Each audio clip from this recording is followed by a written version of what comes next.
Hello. Some stories were never meant to be told, but tonight you'll hear one, whispered from the shadows. Tonight, I will tell you the story of the children who never left, Part 2.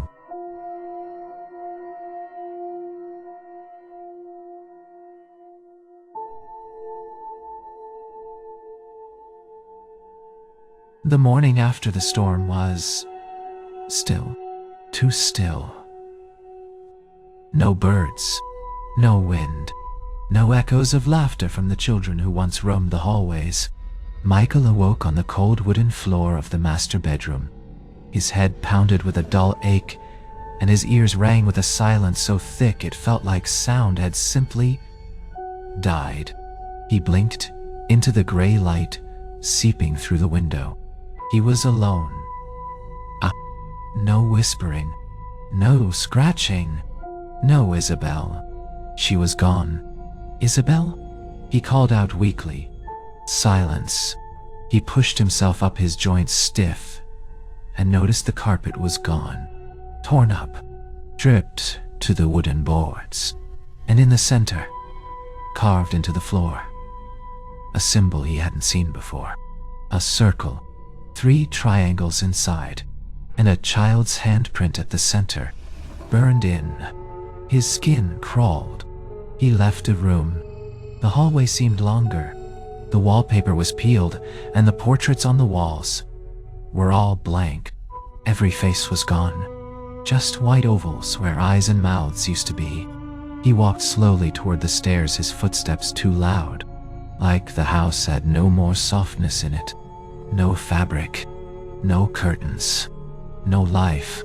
When he reached the bottom, he saw the front door was wide open, but outside, only fog, white, thick, endless, and through it, tiny figures standing motionless, watching. He stepped outside.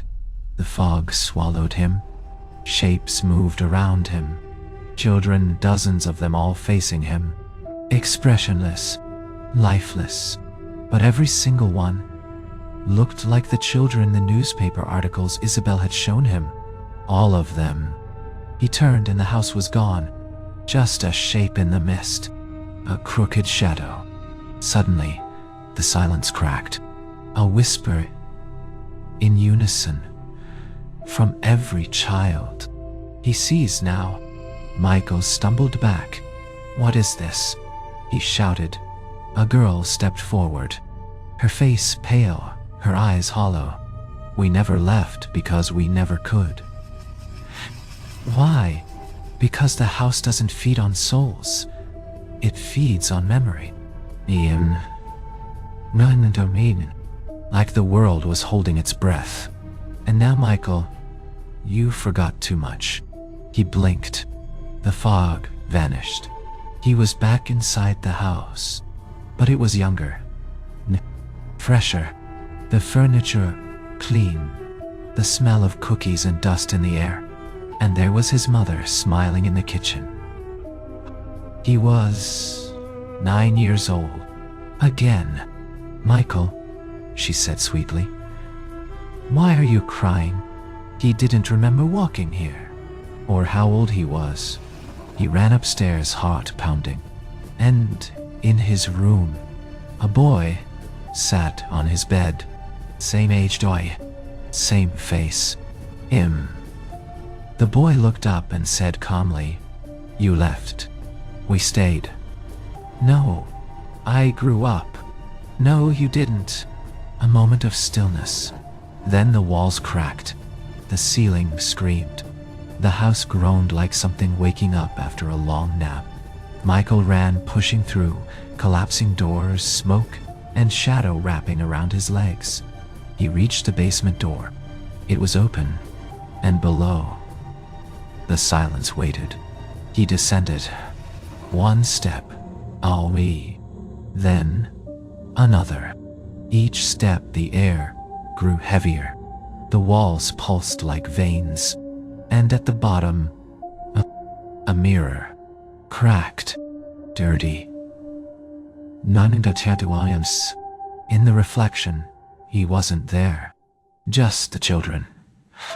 Staring, smiling, and a voice from behind him, soft as breath. Now you see, this was never your story. You're still here. Good. Not everyone makes it this far. Maybe you're one of us. You know what to do. He turned. Nothing. Then, darkness. He woke in bed. Sunlight through the windows. The house, normal, quiet. Had it all been a dream? He walked downstairs. On the kitchen table, a photo album. Curious, he opened it. Page after page of children. And in the last photo, a family picture. A woman, a man, and a boy. His family. Only the boy's face was scratched out violently. Underneath, handwritten. One of them now. He closed the album. Suddenly, footsteps. Upstairs. He looked up.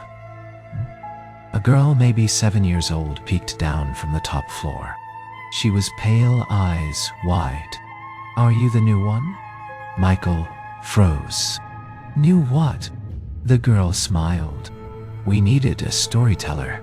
She walked away, and the walls around him began to shift.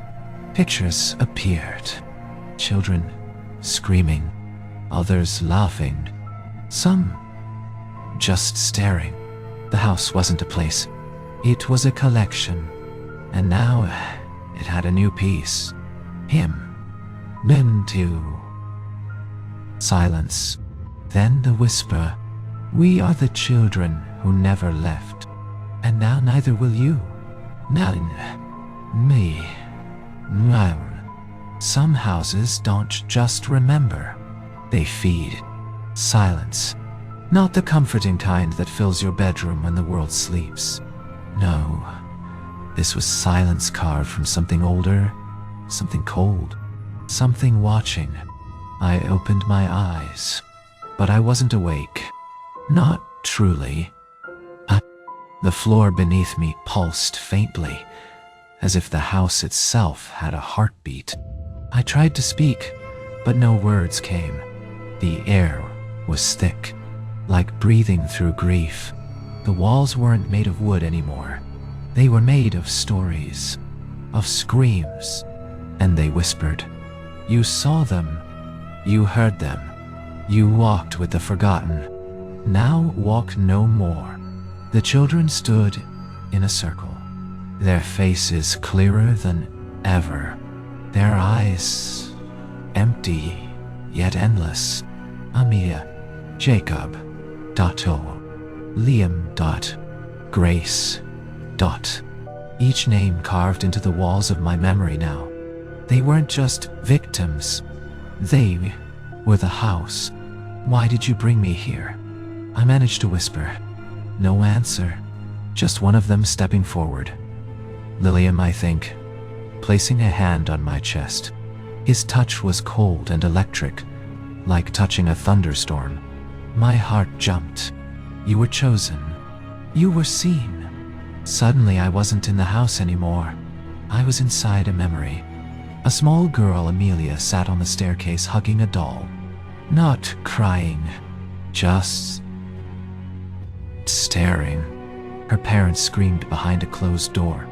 Then, silence.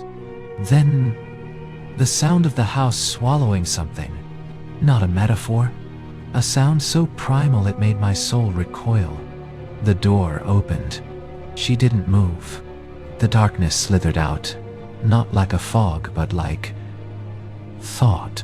A curse crawling across dimensions, attaching itself to pain. That was the beginning. That was the curse. Back in the house, I fell to my knees. I understood now. This wasn't a haunting. It was a feeding. The house didn't trap the children. It became them. Their rage, their sorrow, their unfinished screams stitched into floorboards and nailed into silence. Let me leave, I begged. But the house doesn't negotiate. I ran. through endless hallways that rewrote themselves mid-step. I past doors that led to memories I had never lived. One showed me as a child scared alone. Another showed me Nedzi Neovin. Gibucho Daboen Gipiano Nace Race. As one of them. No escape. You're already written in. You're a page in the story now. The children walked toward me, not hostile, just inevitable. You understand us, Amelia said. So now, become us. Darkness. I woke up, or thought I did. My phone was on the floor. Dusty. Dusty. Dead. The front door was wide open. Outside, sunlight. People walking. Normality. Was I free? I stepped out, breathed fresh air, walked down the porch steps. 5 steps. 6. 7. I turned back. The house was gone. For weeks, I tried to convince myself I made it out. I returned to my life. I spoke less, slept less, trusted less. But every mirror showed something behind me. Every silence whispered a child's name. Every corner bent slightly inward as if the house was folding reality again. Then one night I heard a knock. Slow, measured. I opened the door. No one was there. But there were footprints. Small, bare, leading inside my apartment. They never leave. And now, I never will either. Some houses don't just haunt you, they hollow you. This is the end of the story. But maybe not the end of the house at all. If that story found a place in your mind, imagine what the next one will do.